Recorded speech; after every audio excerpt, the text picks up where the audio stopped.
नमस्कार दोस्तों। आज की इस क्लास से हम मॉडर्न हिस्ट्री के एनसीईआरटी की शुरुआत करेंगे और इस एनसीईआरटी का जो फर्स्ट चैप्टर है 18वीं शताब्दी का भारत, आज की इस क्लास में हम उसी चैप्टर को पढ़ने वाले हैं। तो ये जो चैप्टर है, फर्स्ट चैप्टर है एनसीईआरटी का 18वीं शताब्दी का भारत। दोस्तों, इस एनसीईआरटी कोर्स का जो इंट्रोडक्शन मैंने आज इस क्लास के अंदर मैंने रिपीट नहीं किया, क्योंकि मैंने अलग से इसके ऊपर एक वीडियो बना चुका हूं। तो अगर आप में से जिन्होंने भी ये वीडियो नहीं देखा तो उस वीडियो को, जो इससे पहले वीडियो अपलोड किया गया इंट्रोडक्शन का एनसीईआरटी कोर्स का, उसको आप जरूर देख लीजिए, ताकि आपको चीजें स्पष्ट हो सके कि जो ये एनसीईआरटी कोर्स है उसका क्या उद्देश्य है। उसका दो जो मेजर उद्देश्य है कि आपके जिस भी सब्जेक्ट के एनसीईआरटी पढ़ रहे हैं उसका बेसिक कॉन्सेप्ट आपका क्लियर हो, और एक टॉपिक का दूसरे टॉपिक से जो लिंक है वो कनेक्टिविटी आपकी डेवलप हो, उस कनेक्टिविटी को हम डेवलप कर सके। ये दो इसके जो मेजर उद्देश्य हैं, ठीक है ना। खैर, हमारा जो फर्स्ट चैप्टर है वो है 18वीं शताब्दी का भारत। ये जो चैप्टर है ये 5 टॉपिक के अंदर डिवाइड है, बाकायदा एनसीईआरटी के अंदर हेडिंग दे रखी है, ठीक है ना। और उसी हेडिंग के क्रम के अंदर हम इस चैप्टर को पढ़ेंगे ताकि हम समझ सकें, किसी भी सीक्वेंस को आगे पीछे नहीं करेंगे। जिस अप्रोच के साथ हमें पढ़ना है ना, वो अप्रोच महत्वपूर्ण है, और वो अप्रोच यही है कि हमारा कॉन्सेप्ट अच्छे से क्लियर हो, जिस सब्जेक्ट को हम पढ़ रहे हैं उस सब्जेक्ट का बेसिक हमारा क्लियर हो, ठीक है ना। तो ये जो चैप्टर है ये 5 टॉपिक में डिवाइड है। फर्स्ट टॉपिक है मुगल साम्राज्य का पतन। दोस्तों, मेरी राइटिंग तो थोड़ी खराब है, लेकिन आपसे एक निवेदन है, मैं प्रयास करूंगा कि साफ साफ स्पष्ट शब्दों में लिखूं, लेकिन वो आपको क्लियरिटी इतनी है कि आपको आसानी समझ में आए। लेकिन आप जो ये फ्लो चार्ट और डायग्राम बना रहे हो ना, उसको जरूर आप साफ राइटिंग में बनाइएगा, ताकि बाद में जब आप रिविजन करना आपको हो तो आपको चीजें स्पष्ट रहे, आपको समझ में आसानी से आ जाए। तो देखो, ये जो शॉर्ट नोट्स और डायग्राम जिसके माध्यम से ये क्लास में पढ़ने वाले हैं ना, इस क्लास में उसका फायदा ये होगा कि जैसे ही आपका ये टॉपिक कंप्लीट होगा, आपने एनसीईआरटी पढ़ के आपको उसके बाद में साइड में रख देंगे। जब भी आप रिवीजन करना है, आपको सीधा ये शॉर्ट नोट्स उठाने हैं और उसके थ्रू आपको रिवीजन करना है, और 5 से 7 मिनट में, 10 मिनट में आपका एक टॉपिक का रिवीजन कंप्लीट हो जाएगा। इस तरीके से फ्लो चार्ट और डायग्राम में हम पढ़ेंगे, जिससे हमारा टॉपिक ही अच्छे से समझ में नहीं आए, उसका रिवीजन भी हम आसानी से और जल्दी कर सकें, ठीक है। तो इसमें जो पहला टॉपिक है वो है मुगल साम्राज्य का पतन। किस प्रकार से मुगल साम्राज्य का पतन हुआ, उस मुगल साम्राज्य के पतन में किनकी भूमिका थी, ये चीज इस टॉपिक के अंदर हम पढ़ेंगे। दूसरा जो टॉपिक है वो है भारतीय राज्य, भारतीय राज्य और समाज। जब मुगल साम्राज्य का विघटन होता है तो भारत में अलग अलग राज्यों का उदय होता है, जैसे बंगाल, मैसूर, मराठा, हैदराबाद, अवध। तो ये इन भारतीय राज्यों का जब उदय हुआ, उस समय की क्या परिस्थितियां थी, क्या कारण थे, ठीक है ना, वो समझेंगे। और ये जितने भी जो राज्य थे उनके कौन कौन से महत्वपूर्ण शासक हुए और उनके कौन कौन से महत्वपूर्ण कार्य, ये इस टॉपिक के अंदर हम पढ़ेंगे। लेकिन इस टॉपिक, ये जो टॉपिक है, इस टॉपिक का लिंक सेकंड जो चैप्टर है हमारा, यूरोपियों का भारत में आगमन और अंग्रेजों के भारत विजय, उससे है। क्यों? क्योंकि ये जितने भी जो राज्य है ना, उनमें से कोई भी जो राज्य है वो अपनी क्षेत्रीय भूमिका से निकलकर अखिल भारतीय भूमिका में नहीं आ पाता है। मराठों से उम्मीद थी, लेकिन पानीपत का जो युद्ध होता है, तीसरा पानीपत का तीसरा युद्ध 1761 में, उस युद्ध में पराजय के बाद जो है वो मराठा भी जो है वो मुगलों का स्थान लेने में असफल रहते हैं, और बाकी जो राज्य हैं वो अपनी क्षेत्रीय भूमिका तक ही सीमित रहते हैं। तो फिर अंग्रेजों के द्वारा इन्हीं राज्यों को एक एक करके हराया जाता है और भारत के ऊपर अधिकार करते हैं। ये सेकंड चैप्टर का पार्ट है, लेकिन इस चैप्टर में हम यही समझेंगे कि जो प्रमुख भारतीय राज्य थे वो कौन कौन से थे, उनके महत्वपूर्ण शासक कौन से थे, और उनके महत्वपूर्ण कार्य, और उनका पतन क्यों हुआ। क्यों ये जो राज्य थे, जिन राज्यों का मुगल साम्राज्य के विघटन के बाद में उदय हुआ, वो मुगलों का स्थान लेने में असफल रहे, इनके पतन के क्या कारण थे, ये सारी चीजें इस टॉपिक के अंदर हम पढ़े, ठीक है। अगला हमारा टॉपिक है सामाजिक आर्थिक स्थिति। 18वीं शताब्दी के भारत की सामाजिक आर्थिक स्थिति कैसी थी, कृषि की क्या अवस्था थी, व्यापार वाणिज्य की क्या स्थिति थी, वो इस टॉपिक के अंदर हम समझेंगे। अगला हमारा टॉपिक है शिक्षा व्यवस्था। 18वीं शताब्दी के भारत में शिक्षा की क्या स्थिति थी, उच्च शिक्षा का क्या स्तर था, प्राथमिक शिक्षा का क्या स्तर था, अध्ययन के जो विषय थे वो कौन कौन से थे, वो सारी चीजें हम इसके अंदर समझेंगे। और अगला हमारा टॉपिक है सामाजिक सांस्कृतिक स्थिति। सामाजिक सांस्कृतिक स्थिति, उस समय की जो सामाजिक स्थिति कैसी थी और सांस्कृतिक, लोगों का जो सांस्कृतिक जीवन था वो कैसा था। ये जो 5 टॉपिक है, ये जो फर्स्ट चैप्टर है इसके ये 5 टॉपिक है और इसी सीक्वेंस के अंदर हम इनको पढ़ेंगे। आज की इस क्लास के अंदर हम कंप्लीट ये जो फर्स्ट टॉपिक है, किस प्रकार से मुगल साम्राज्य का पतन होता है और उस मुगल साम्राज्य के पतन में किसकी भूमिका होती है, ये पढ़ने वाले हैं। ठीक है ना। नेक्स्ट क्लास में हम ये समझेंगे, ये एक बड़ा टॉपिक है तो इसको नेक्स्ट क्लास के अंदर हम समझेंगे। ठीक है ना। ये फ्लो चार्ट आपने बना लिया होगा, ये आपका मेन फ्लो चार्ट है इस चैप्टर का। और इसी फिर ये आगे हम एक्सप्लेन करते जाएंगे, एक एक टॉपिक को उठाएंगे और उसके फ्लो चार्ट और डायग्राम के माध्यम से हम समझते जाएंगे। ठीक है ना। मेरा जो मेन उद्देश्य वो यही है कि आपको चीजें आसानी से समझ में आ जाए। कोई भी जो टॉपिक आप पढ़ रहे हो उसको आप आसानी से समझ सको। ठीक है ना। तो मुगल साम्राज्य का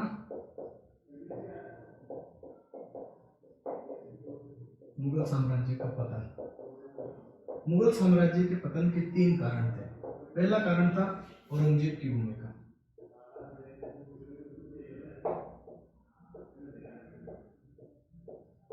औरंगजेब की भूमिका। ठीक है ना। औरंगजेब के बाद में जो मुगल उत्तराधिकारी थे उनकी क्या भूमिका थी। दूसरा कारण ये है मुगल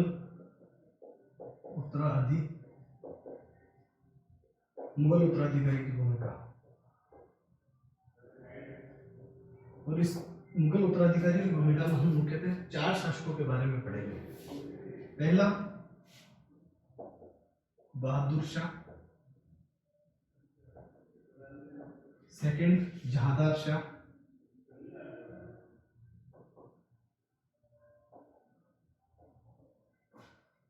अगला है फर्रुख सियार,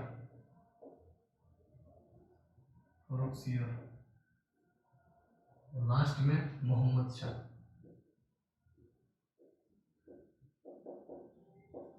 इन 4 शासकों की क्या भूमिका थी मुगल साम्राज्य के पतन में, ये पढ़ेंगे।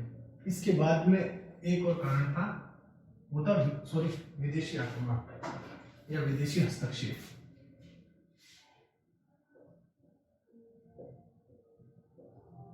विदेशी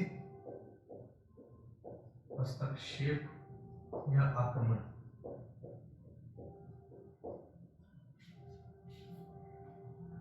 ये इस तरीके से आपको समझना है। और आप क्या करते हो, एनसीईआरटी निपटाने के भाव से पढ़ते हो।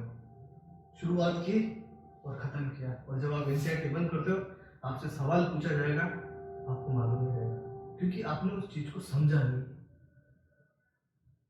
और अगर आपने बिना समझा अगर किसी चीज को पढ़ा है तो वो जो समय है ना, वो समय आपका खराब। क्योंकि आपने मान लीजिए कि आपने 1 घंटा पढ़ा और इस 1 घंटे में आपने ये टॉपिक पढ़ा किस प्रकार से मुगल साम्राज्य का पतन हुआ, आपने उसकी रीडिंग करी, लेकिन अगर उसको समझा नहीं तो आप किस प्रकार से सवाल का जवाब दे पाओगे।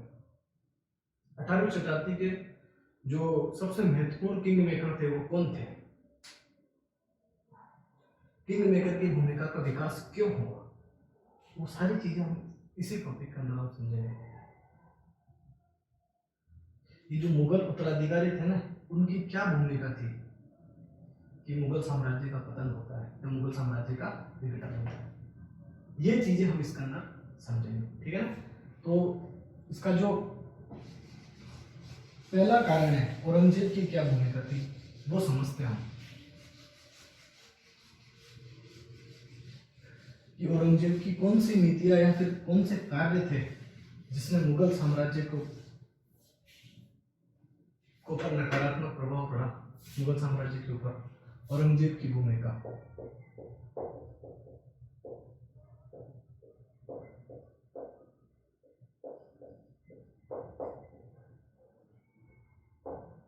औरंगजेब ने भारत जैसे देश के ऊपर एक तो जो सख्त नियम लागू किए, कठोर एवं सख्त शासन स्थापित किया, और भारत जैसे विविधतापूर्ण देश के ऊपर आप लंबे समय तक केवल सेना या फिर कठोर शासन लंबे समय तक नहीं चला सकते हो, और उसका खामियाजा मुगल साम्राज्य को भुगतना पड़ा।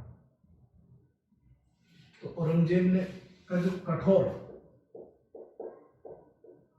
एवं सख्त शासन, अब इसका क्या मतलब हुआ कठोर एवं सख्त शासन का? क्योंकि इसकी जो नीतियां थी ना, उस नीतियों जो थी वो भारतीय समाज के ऊपर थोपी गई थी। इसकी धार्मिक जो है असहिष्णुता की नीतियां, उसका मुगल साम्राज्य के ऊपर नकारात्मक प्रभाव पड़ा। इस वजह से एनसीईआरटी में क्या है, कठोर एवं सख्त शासन, इसका मुगल साम्राज्य पर नकारात्मक प्रभाव पड़ा। दूसरा कारण है इसकी कुछ नुकसानदायक या हानिकारक नीतियां। इन हानिकारक नीतियों का प्रभाव मुगल साम्राज्य के ऊपर पड़ा। अब इसमें नुकसानदायक जो हानिकारक नीतियां थी वो कौन सी थी? एक तो लंबे और जो खर्चीले सैन्य अभियान। अपने शासनकाल के दौरान अधिकांश समय दक्षिण भारत में दक्कन में मराठों के विद्रोह का दमन करने के लिए सेना बैठी रहती है, मुगल सेना, और जो ये सैन्य अभियान है ये अत्यधिक खर्चीले होते थे। इस वजह से मुगल साम्राज्य की जो आर्थिक स्थिति थी वो आर्थिक स्थिति काफी खराब हो चुकी थी औरंगजेब के शासनकाल के दौरान। ये भूमिका थी, लंबा एवं कठोर शासन और उसकी नुकसानदायक नीतियां, उसने मुगल साम्राज्य के ऊपर नकारात्मक प्रभाव पड़ा। लेकिन बाकायदा एनसीईआरटी में इफेक्ट दिया हुआ है। लेकिन जब औरंगजेब की 1707 में मृत्यु होती है, उस समय जो मुगल प्रशासन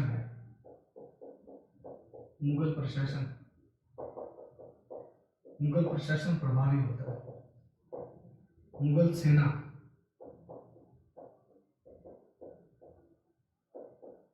वो मजबूत होती है, और मुगल सत्ता का सम्मान, लोग जो है वो मुगल सत्ता का सम्मान करते थे। इसका मतलब ये है कि हम केवल और केवल औरंगजेब को जिम्मेदार नहीं ठहरा सकते हैं कि इसी की वजह से मुगल साम्राज्य का पतन होता है। क्योंकि जब औरंगजेब की 1707 में मृत्यु होती है, मुगल प्रशासन प्रभावित होता है, सेना मजबूत होती है, और मुगल सत्ता का जो लोग है वो सम्मान करते थे। और देखिए, कोई भी बड़ा साम्राज्य होता है ना, उसके कुछ आधार होते हैं। इसमें एक है योग्य शासक, प्रशासन की स्थिति मजबूत होनी चाहिए, सेना मजबूत होनी चाहिए, आर्थिक स्थिति मजबूत होनी चाहिए। तो ये जो आधार थे ये अभी भी मजबूत थे। औरंगजेब ने बेसिकली क्या किया, आपको एक एग्जांपल देता हूँ। जो भवन होता है, उस भवन की नींव अगर मजबूत है तो भवन भी मजबूत होगा। लेकिन औरंगजेब ने क्या किया, उस भवन को पकड़ के इस प्रकार से हिलाया कि उसकी एकता और स्थिरता थी ना, वो डगमगा गई। और यही चीज एनसीईआरटी में दी हुई है कि औरंगजेब की सख्त नीतियां और उसकी कुछ हानिकारक नीतियों की वजह से मुगल साम्राज्य की जो एकता और स्थिरता थी वो डगमगा गई। लेकिन उस भवन को, जो साम्राज्य रूपी जो भवन था, उस भवन को गिराने का काम इसके बाद में जो मुगल उत्तराधिकारी थे ना, उन्होंने किया। हालांकि इसके शासनकाल की वजह से क्या हुआ, उसकी एकता और स्थिरता डगमगा गई। ये चीज आपको क्लियर होनी चाहिए, ठीक है ना। तो ये औरंगजेब की भूमिका थी मुगल साम्राज्य के पतन में। अगला जो हमारा कारण है कि किस प्रकार से मुगल उत्तराधिकारियों की भूमिका थी मुगल साम्राज्य के विघटन में या पतन में, हम एक एक करके वो शासक देखते हैं। ये सारा जो हम एनसीईआरटी पढ़ेंगे इसी तरीके से फ्लो चार्ट और डायग्राम के माध्यम से पढ़ेंगे।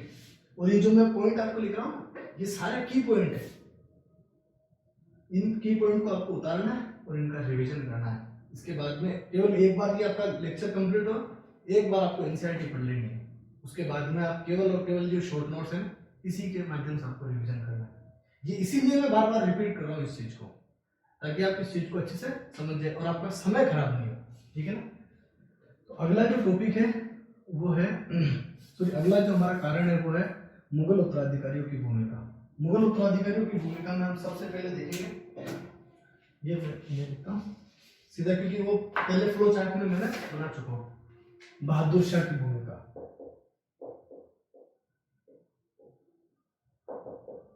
बहादुर शाह, जब 1707 में औरंगजेब की मृत्यु होती है तो उस मृत्यु के बाद में उत्तराधिकार का संघर्ष होता है और उस उत्तराधिकार के संघर्ष में बहादुर शाह विजय होते हैं और अगले मुगल सम्राट बनते हैं। लेकिन इन्हें विरासत के अंदर दो समस्याएं मिलती, एक राजनीतिक समस्या और एक आर्थिक समस्या। आर्थिक समस्या का आप समझ चुके हो कारण, क्योंकि औरंगजेब के शासनकाल के दौरान इस प्रकार से इतने जो सैन्य अभियान हुए इस वजह से जो औरंगजेब जो है वो आर्थिक सुधार की ओर ध्यान नहीं दे पाया और इसी वजह से आर्थिक स्थिति जो है मुगल साम्राज्य की वो खराब होती है। इसलिए इसे विरासत में दो समस्याएं मिलती है, एक राजनीतिक समस्या। अब ये राजनीतिक समस्या क्या थी, जब औरंगजेब के शासनकाल से चली आ रही थी, क्योंकि जो जाट थे, मराठे थे, सिख थे, वो लगातार मुगलों के खिलाफ विद्रोह कर रहे थे। इस वजह से राजनीतिक समस्या उत्पन्न थी और आर्थिक संकट या आर्थिक समस्या, ये दोनों जो समस्याएं हैं वो बहादुर शाह को विरासत के अंदर मिलती है। तो जब ये शासक बनता है तो सबसे पहले क्या काम करता है, इस राजनीतिक समस्या का समाधान करता है। और इस राजनीतिक समस्या का समाधान के लिए इसने एक नीति मेल मिलाप की नीति का पालन किया। इस मेल मिलाप की नीति के तहत इसने राजपूतों से, मराठों से, जाटों से, सिखों से, बुंदेलों से मैत्रीपूर्ण संबंध स्थापित किए। हिंदू राजाओं मतलब राजपूत शासकों से, ठीक है ना, राजपूत राजाओं से मैत्रीपूर्ण। शुरुआत में इसने भी राजपूतों के ऊपर कठोर नियंत्रण स्थापित करने का प्रयास किया, लेकिन तुरंत इसे अपनी गलती का एहसास हुआ और इन्होंने राजपूत राजाओं के साथ सहयोगात्मक क्या फिर मैत्रीपूर्ण संबंध स्थापित किए मराठों के साथ। अब एनसीईआरटी में एक फैक्ट दिया हुआ है कि मराठों के साथ इसने ऊपरी तौर पर मेल मिलाप की नीति का पालन किया।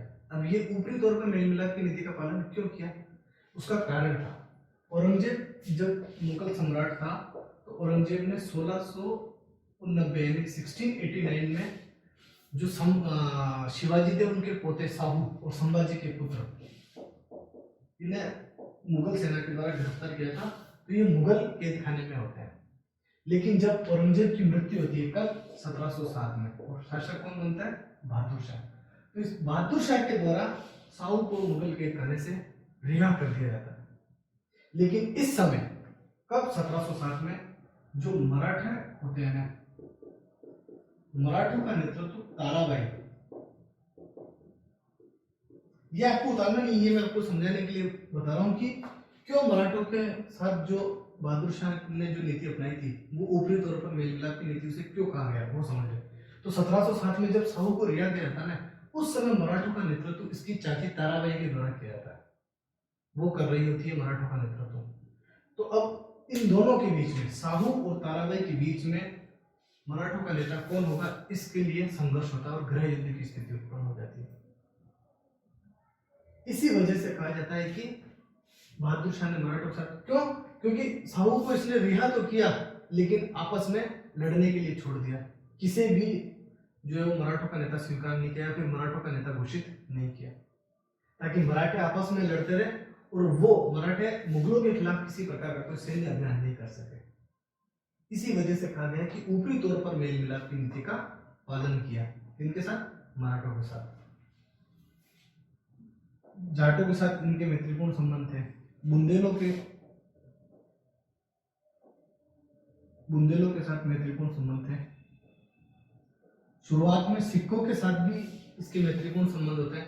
जब गुरु गोविंद सिंह सिखों के का नेतृत्व कर रहे थे, उनके साथ इनके मैत्रीपूर्ण संबंध रहते हैं। लेकिन गुरु गोविंद सिंह की मृत्यु के बाद में सिखों का जो नेतृत्व है वो बंदा सिंह करते हैं। कौन करते हैं?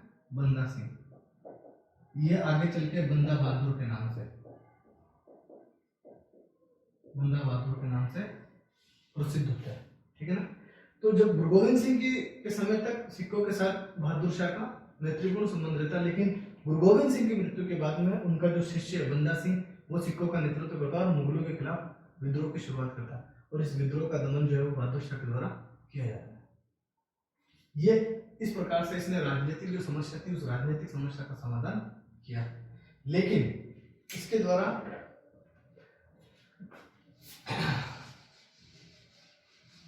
आर्थिक समस्या का समाधान नहीं कर पाता, बल्कि आर्थिक समस्या जो थी वो आर्थिक समस्या और भी ज्यादा गहरी होती है। और ये आर्थिक समस्या आर्थिक संकट या वित्तीय संकट में बदल जाती है। अब ये वित्तीय संकट में क्यों बदल जाती है, उसका कारण ये है कि जो असंतुष्ट सामंत थे ना, जो मुगलों से असंतुष्ट थे, उन सामंतों को खुश करने के लिए अत्यधिक मात्रा में जागीरों का वितरण किया गया, जागीरें बांटी गई। जिस प्रकार से चने मूंगफली रेवड़ियां बांटी जाती है, उस प्रकार से बहादुर शाह ने, ये मुगल साम्राज्य, आपको एग्जाम्पल के तहत समझाता हूँ, ये मुगल साम्राज्य है। इस मुगल साम्राज्य में उस समय आय का जो मुख्य स्रोत होता था वो राजस्व होता था। लेकिन जब बहादुर शाह ने अलग अलग सामंतों को जागीरें बांटी, अब यहाँ पर जागीरदार, यहाँ पर जागीरदार, यहाँ पर जागीरदार, यहाँ पर इस प्रकार से अलग अलग क्षेत्रों में, विभिन्न क्षेत्रों के अंदर जागीरदार, विभिन्न क्षेत्रों के जागीरदार बनाए, ठीक है। अब इसका एक प्रभाव क्या हुआ, मुगल भू राजस्व के ऊपर होगा, क्योंकि ये जो जागीरदार होते थे ना, ये अपने खर्चे के बाद में जो शेष राशि बचती थी वो मुगल सम्राट को भेजते थे, और वो जो राशि भेजते थे उससे मुगल साम्राज्य की जो आवश्यकता है वो पूरी नहीं हो पा रही थी। और बाकायदा एनसीईआरटी में एक फैक्ट दिया हुआ है, जब औरंगजेब की मृत्यु होती है 1760 में, उस समय मुगल राजकोष में 13 करोड़ रहते हैं, लेकिन बहादुर शाह के शासनकाल के दौरान ये 13 करोड़ खत्म हो जाते हैं और मुगल राजकोष में कुछ भी नहीं बचता, शून्य। ये आपको बताना नहीं है, समझाने की तरफ बता रहा हूँ, ठीक है, ताकि आपका फ्लो चार्ट या डायग्राम नहीं बिगड़े। तो मुगल राजकोष बिल्कुल खाली हो जाता है, और साम्राज्य को चलाने के लिए धन की आवश्यकता होती है, क्योंकि सेना को वेतन देना पड़ता है, प्रशासनिक अधिकारियों को वेतन देना पड़ता है। लेकिन ये जो जागीरें बांटी अत्यधिक मात्रा में, इनका जागीरों का वितरण, जागीरों का बंटवारा, इस जागीरों के बंटवारे के कारण जो ये आर्थिक समस्या थी वो वित्तीय संकट के अंदर बदल जाती। राजनीतिक, ये योग्य शासक था, इसने राजनीतिक समस्या का समाधान किया, लेकिन ये जो इसका जो काम था जागीरों का बंटवारा, उस जागीरों के बंटवारे ने इस आर्थिक समस्या को आर्थिक संकट के अंदर बदल दिया। ये बहादुर शाह की भूमिका थी मुगल साम्राज्य के पतन के अंदर, ठीक है ना। जब बहादुर शाह की मृत्यु होती है कब, 1712 के अंदर, और बहादुर शाह की मृत्यु के बाद में पुनः उत्तराधिकार के लिए संघर्ष होता है। और ऐसा नहीं है कि जब इससे पहले मुगल उत्तराधिकारों के लिए संघर्ष नहीं होता था, जब औरंगजेब शासक बना तब भी मुगल उत्तराधिकार धर्मत और सामूहिक का युद्ध हुआ, जब बहादुर शाह शासक बना तब भी उत्तराधिकार के युद्ध हुए। लेकिन जब बहादुर शाह की मृत्यु होती है उसके बाद में उत्तराधिकार का जो संघर्ष होता है ना, उस उत्तराधिकार के संघर्ष में एक सबसे महत्वपूर्ण भूमिका का विकास होता है, वो होता है किंग मेकर की भूमिका का विकास।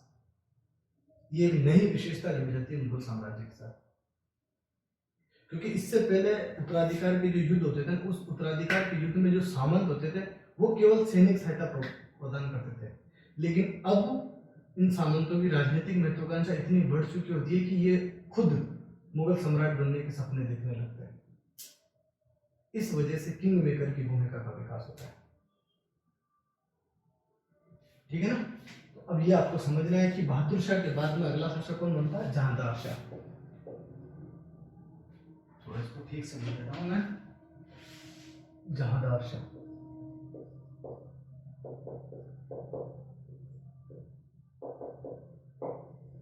और किंग मेकर कौन होता है, किंग मेकर होता है जुल्फिकार खान।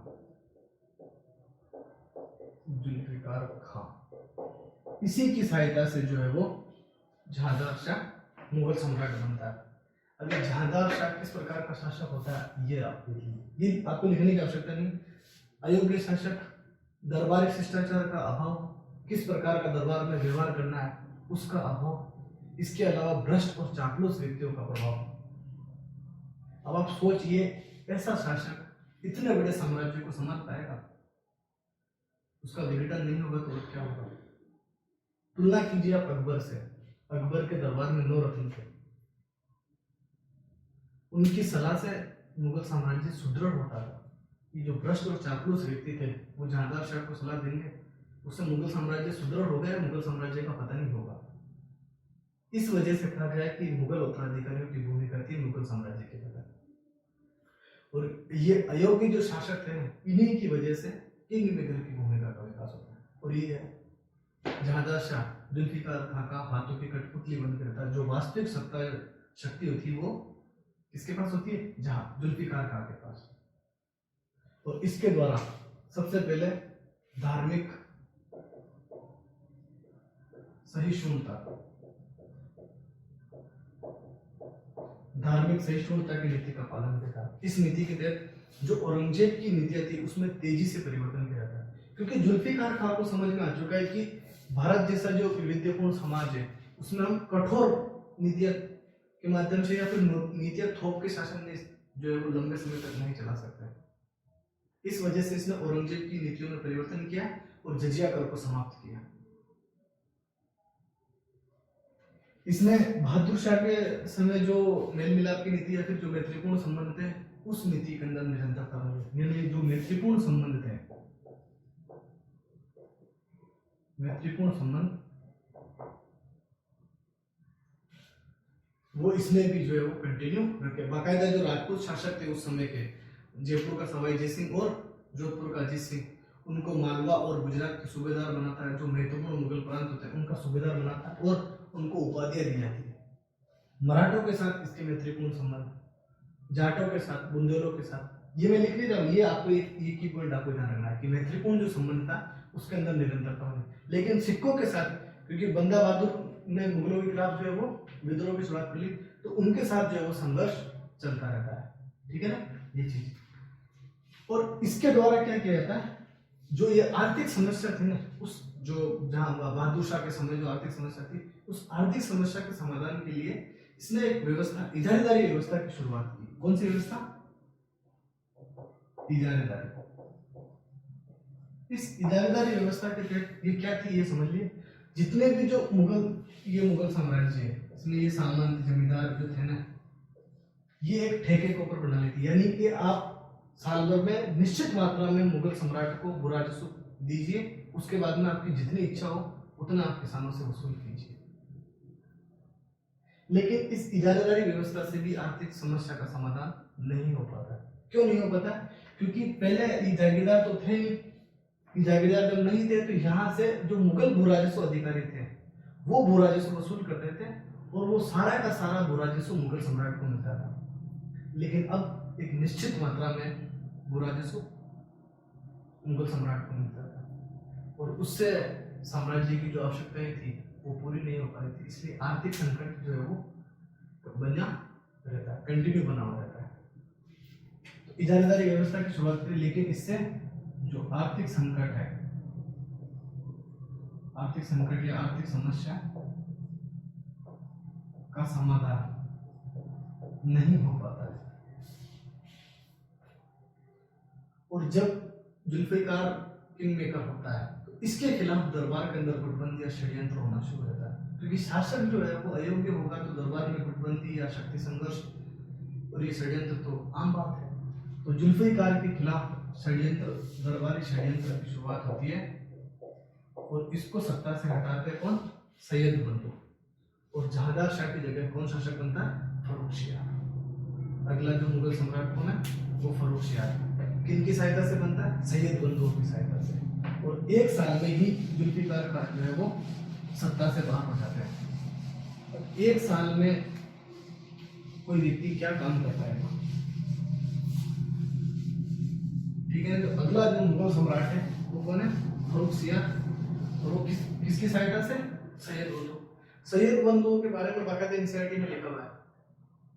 जब सैयद बंधुओं की मृत्यु होती है तो राजा बनाने वालों की मृत्यु होती है। ये राजा बनाने वाले, इन्हीं को सैयद बंधु, जो सबसे महत्वपूर्ण किंग मेकर थे वो सैयद बंधु।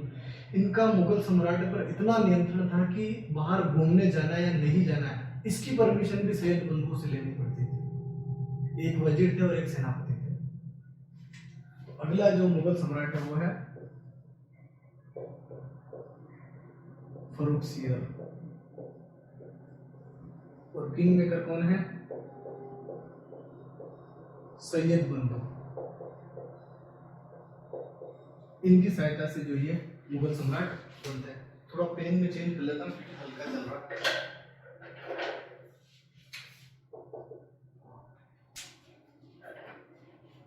सैयद बंधुओं की सहायता से मुगल सम्राट बनता है। और ये भी अयोग्य व्यक्ति, विवेक का अभाव और कायर, क्रूर और वही भ्रष्ट और चापलूस व्यक्तियों का प्रभाव। अब एक चीज इमेजिन कीजिए, 1707 में औरंगजेब की मृत्यु होती है और 1724 तक जो मुगल साम्राज्य, इतना बड़ा मुगल साम्राज्य, मात्र 15-16 सालों में उसका विघटन हो जाता है। उसका सबसे मुख्य कारण क्या है? कि अयोग्य उत्तराधिकारी। यही सबसे मुख्य कारण है, क्योंकि जो शासक, बाकायदा एनसीईआरटी में जितने भी जो शासक बने ना मुगल उत्तराधिकारी, उनकी एक एक विशेषता दे रखी है कि यह अयोग्य था, विवेक का अभाव था, कायर था, क्रूर था, भ्रष्ट और चापलूस व्यक्तियों का इसके ऊपर प्रभाव था। ये विशेषताएं देने का कारण ये है ताकि आप समझ सको कि जो मुगल उत्तराधिकारी की भूमिका हम कह रहे हैं ना मुगल साम्राज्य के पतन में, वो क्यों थी? वो इसी वजह से थी कि ये इस प्रकार का अयोग्य शासक इतने बड़े साम्राज्य को किस प्रकार से संभाल पाएंगे। ठीक है ना। सैयद बंधुओं ने भी क्या किया? जो धार्मिक सहिष्णुता की नीति थी वो अपनाई और तीर्थयात्री करते हैं वो समाप्त किया, और ये धार्मिक सहिष्णुता की नीति का पालन। इनके द्वारा भी जो मैत्रीपूर्ण संबंध है वो मैत्रीपूर्ण संबंध कंटिन्यू रहते हैं। और इनके समय मराठों के साथ एक सबसे महत्वपूर्ण संधि, मुगल मराठा संधि, 1719 की जो मुगल मराठा संधि होती है, सबसे महत्वपूर्ण संधि होती है। इस संधि के तहत मुगल सम्राट के द्वारा जो मराठा स्वराज है उसको मान्यता दी जाती है। मराठों को दक्षिण की जो 6 सूबे होते हैं वहां से 14 सरदेशमुखी वसूल करने का अधिकार मिलता है, और इसके बदले में मराठे इनको 15,000 घुड़सवार सैनिकों की सहायता। ये आपके यहाँ पर नहीं है, ये जो सेकंड टॉपिक है ना भारतीय राज्य, उसमें मराठा वहां दिया हुआ है, लेकिन ये मैं आपको यहीं पर एक्सप्लेन कर रहा हूँ ताकि आप जो है ना जब आप वो टॉपिक पढ़ रहे हो ना तब आप इसको कनेक्ट कर पाओ, और जब आप ये टॉपिक पढ़ रहे हो तो आप उस टॉपिक को कनेक्ट कर पाओ। धीरे धीरे अभी ये फर्स्ट क्लास है, जैसे 4-5 क्लास हम पढ़ लेंगे उसके बाद में आप समझने लग जाओगे कि हाँ ये इस टॉपिक है, इस टॉपिक से लिंक है। ठीक है ना। तो ये सबसे महत्वपूर्ण मुगल मराठा संधि। बाकी जाटों के साथ मैत्रीपूर्ण संबंध, बुंदेलों के साथ मैत्रीपूर्ण संबंध, और इन्हीं के शासनकाल में 1715 में बंदा बहादुर को मुगल सेना के द्वारा गिरफ्तार कर लिया था और उसकी मृत्यु हो जाती है। और इस प्रकार से जो सिखों का जो विद्रोह था उस विद्रोह का दमन ये करता है। लेकिन इनके शासन तक आते आते मैंने आपको क्लास की शुरुआत में ही एक्सप्लेन किया था कि कोई भी जो साम्राज्य है आर्थिक स्थिति मजबूत होनी चाहिए, प्रशासन मजबूत होना चाहिए, सेना मजबूत होनी चाहिए और शासक योग्य होने चाहिए। जब सैयद बंधु और फर्रुख शाह मुगल सम्राट था उस समय प्रशासन के हर स्तर पर, प्रशासन के हर स्तर पर हर स्तर के ऊपर भ्रष्टाचार फैल चुका होता है। आर्थिक स्थिति इतनी खराब हो चुकी है, बैंक में आर्थिक स्थिति वो इतनी खराब हो चुकी है कि वित्तीय संकट या आर्थिक संकट की स्थिति उत्पन्न हो चुकी है। और जो सेना है ये आर्थिक स्थिति इतनी खराब हो चुकी है कि प्रशासन और जो सेना है उनको वेतन देने तक के पैसे मुगल राजकोष में नहीं। और इस वजह से सेना अनुशासनहीन या सेना विद्रोही, जो मुगल सेना है वो मुगल सेना विद्रोही बन जाती है। ये कारण थे कि फर्रुख शाह के शासन तक जो मुगल प्रशासन है उसके हर स्तर के ऊपर भ्रष्टाचार, आर्थिक स्थिति इतनी खराब हो चुकी है कि मुगल राजकोष पूरी तरीके से खाली हो चुका है। सेना मुगल विद्रोही, अच्छा मुगल सेना जो है वो उसमें अनुशासनहीनता या फिर वो विद्रोही हो चुकी है। और इन परिस्थितियों के अंदर जो अगला शासक बनता है वो कौन बनता है? मोहम्मद शाह बनेगा, जिससे उम्मीद की जाती है कि साम्राज्य को सुदृढ़ करने का प्रयास करेंगे, लेकिन वो इससे भी बड़ा, इनसे भी बड़े मार्च है।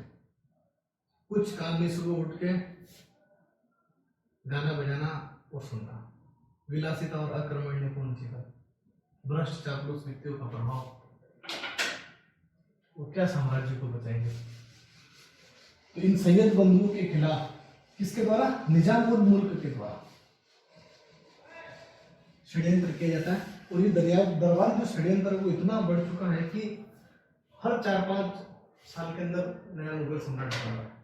1712 के अंदर बहादुर शाह की मृत्यु हुई, अगले साल जहांगीर शाह बना, उसके एक साल बाद में फर्रुख शाह बन गया, फर्रुख शाह के 4-5 साल रहता है और 1718, 19, 20 तक मोहम्मद शाह जो है वो मुगल सम्राट बन जाता है। और इस सैयद बंधुओं को हटा के किंग मेकर की भूमिका कौन निभाता है? निजामुल मुल्क। ये एक योग्य व्यक्ति था, निजामुल मुल्क। तो अगला जो मुगल सम्राट था वो था मोहम्मद शाह। अयोग्य शासक, विलासी और अकर्मण्य, भ्रष्ट और चापलूस व्यक्तियों का प्रभाव, और सबसे अलग हटके जो दरबार में, मुगल दरबार में भ्रष्टाचार चल रहा था, उस भ्रष्टाचार में हिस्सा मांगता था। मुगल सम्राट का यह दायित्व है कि मुगल प्रशासन में जो भ्रष्टाचार है उसको समाप्त करना। यह महाशय उस भ्रष्टाचार में अपना हिस्सा मांगते थे, बोले भ्रष्टाचार करिए, कोई दिक्कत नहीं, मुझे अपना हिस्सा दे दीजिए बस। अब आप सोचिए इस प्रकार का शासक कैसे मुगल साम्राज्य को बचा पाएगा। लेकिन इसका जो इसके समय जो किंग मेकर था निजामुल मुल्क, निजाम उल मुल्क, ये एक योग्य व्यक्ति था। ये योग्य व्यक्ति था। 1722 में ये वजीर बनता है और इसके द्वारा मुगल साम्राज्य में, जब मुगल साम्राज्य को सुदृढ़ करने के लिए प्रयास किया जाता है, लेकिन मोहम्मद शाह के द्वारा सहायता देने की बजाय इसके द्वारा जो प्रयास किया जा रहा है उस प्रयास को विफल करने का काम किया जाता है। और ये परेशान होकर 1722 में वजीर बनता है। 1724 में 2 साल में ही वजीर का पद छोड़ के हैदराबाद चला जाता है। कहाँ चला जाता है? हैदराबाद, दक्कन में चला जाता है और हैदराबाद राज्य की स्थापना करता है 1724। मुगल वजीर का पद छोड़ के दक्षिण में जाके हैदराबाद राज्य की स्थापना, और यहीं से मुगल साम्राज्य के विघटन की शुरुआत होती है। विघटन किसकी? मुगल साम्राज्य की। क्योंकि जितने भी जो सूबेदार थे मुगलों के, बंगाल का हो गया, अवध का हो गया, या फिर मराठे जो थे वो तो सूबेदार नहीं थे, लेकिन जितने भी जो भारतीय राज्य थे उन सभी को मैसेज मिल चुका है कि जो मुगल सम्राट है वो अयोग्य है। तो जितने भी जो क्षेत्रीय भारतीय राज्यों का उदय होता है वो इसी घटना के बाद में होता है। क्योंकि 1724 में हैदराबाद की स्थापना करता है निजामुल मुल्क। इसके द्वारा शुरुआत में बाकायदा प्रयास किया जाता है आर्थिक सुधार का, साम्राज्य को सुदृढ़ करने के लिए, लेकिन हर एक प्रयास को मोहम्मद शाह के द्वारा विफल किया जाता है। इसलिए परेशान होकर छोड़ के दक्षिण में चला जाता है और हैदराबाद राज्य की स्थापना करता है 1724 में, और यहीं से मुगल साम्राज्य के विघटन की शुरुआत होती है। और बाकायदा एनसीईआरटी में दिया हुआ है, जब मोहम्मद शाह मुगल सम्राट बनता है, प्रशासन के स्तर के ऊपर भ्रष्टाचार था, हमने समझा, लेकिन प्रशासन नष्ट नहीं हुआ था। मुगल सेना विद्रोही थी, लेकिन मुगल तोपखाना जो था वो अभी भी शक्तिशाली था। राजपूत जो शासक थे वो मुगलों के प्रति वफादार थे, लेकिन अगर ये योग्य होता तो साम्राज्य को बचा पाता, लेकिन ये अयोग्य था। इसी वजह से मुगल साम्राज्य का विघटन होता है। और मुगल साम्राज्य के विघटन के बाद में जैसे ये घटना घटती है, मराठों का उत्तर की ओर विस्तार, मराठों का उत्तर में विस्तार या उत्तर की ओर विस्तार, उत्तर की ओर विस्तार। और जब ये शासक बनता है मराठे दक्कन तक सीमित होता है, लेकिन जैसे ही ये घटना घटती है मराठों को मैसेज मिल चुका है कि भाई मुगल सम्राट है वो अयोग्य है, मुगल सेना जो है वो इतनी मजबूत बची नहीं है कि वो मराठा सेना को पराजित कर सके। तब मराठों के द्वारा मालवा, बुंदेलखंड और गुजरात को ऊपर अधिकार किया है और उत्तर में मराठा साम्राज्य का जो है वो विस्तार होता है। और इन ही परिस्थितियों की में 1740 में विदेशी आक्रमण, ये कारण इसी से जुड़ा हुआ था, इसलिए मैं आपको एक्सप्लेन कर रहा हूँ। 1740 में किसका? नादिर शाह का। कौन सा युद्ध होता है? करनाल का।